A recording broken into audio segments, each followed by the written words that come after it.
લક્ષ્ય ન્યૂઝ, એક નજર, એક લક્ષ્ય. સાણંદમાં માવઠાના કારણે ખેડૂતોનું ભારે નુકસાન. કમોસમી વરસાદથી ખેડૂતોને ભારે નુકસાન થયું છે. હાથમાં આવેલું કોળિયું છીનવાઈ ગયું છે. માવઠાના કારણે પાકમાં ભારે નુકસાન. 2-3 દિવસથી સતત વરસી રહેલા વરસાદથી ખેડૂતોને ભારે નુકસાન થવાની ભીતિ સેવાઈ છે. સાણંદ તાલુકાના ગામડાઓમાં માવઠાથી પાકને ભારે નુકસાન. મુખ્ય ડાંગરના પાકને ભારે નુકસાન. સરકાર પાસે માંગ કરી રહ્યા છે વળતરની. સરકાર સર્વે કરી માવઠાના કારણે થયેલા નુકસાન થયું છે તેનું વળતર આપે તેવી ખેડૂતો માંગ કરી રહ્યા છે.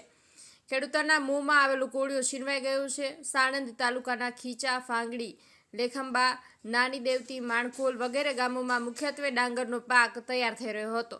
કમોસમી વરસાદના કારણે પાક સંપૂર્ણ નષ્ટ થવા પામ્યું છે. સરકાર પાસે હવે માંગ કરી રહ્યા છે કે નુકસાનનું વળતર ચૂકવાઈ જાય. કમોસમી વરસાદથી ઈંટોના ભઠ્ઠામાં પણ તૈયાર થયેલો માલ નષ્ટ થયો છે. કાચી ઈંટો પકવવા જાય તે પહેલાં જ પાણીથી ધોવાઈ ગઈ છે.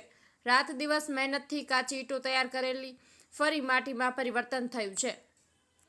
ગુલાબોધ, સાણંદ.